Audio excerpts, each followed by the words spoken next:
ഇന്നലെ ഇന്റർകാശിയെ പരാജയപ്പെടുത്തി ഈസ്റ്റ് ബംഗാൾ ISL ചാമ്പ്യന്മാരായിരുന്നല്ലോ. ഈസ്റ്റ് ബംഗാളിനൊപ്പം മോഹൻ ബഗാൻ, ജംഷഡ്പൂർ, പഞ്ചാബ്, മുംബൈ സിറ്റി എന്നിവരെല്ലാം കിരീട പോരാട്ടത്തിൽ മുൻനിരയിലുണ്ടായിരുന്നു.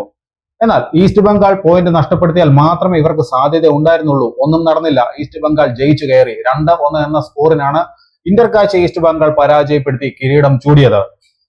പിന്നീട് നടന്ന വ്യക്തിഗത പുരസ്കാരത്തിൽ ഈസ്റ്റ് ബംഗാൾ താരങ്ങളാണ് പ്രധാനപ്പെട്ട പുരസ്കാരങ്ങൾ നേടിയത്. ഗോൾഡൻ ബോൾ പുരസ്കാരം നേടിയത് മിഗുവൽ ഫിഗേരയാണ്. മികച്ച പ്രകടനമായിരുന്നു അദ്ദേഹം സീസണിൽ ഉടനീളം നടത്തിയത്. ഗോളുകൾ അടിക്കുകയും അസിസ്റ്റുകൾ നൽകുകയും ചെയ്ത അദ്ദേഹം ഈസ്റ്റ് ബംഗാളിന്റെ വിജയങ്ങളിൽ നിർണായക സ്വാധീനമാണ് ചെലുത്തിയത്.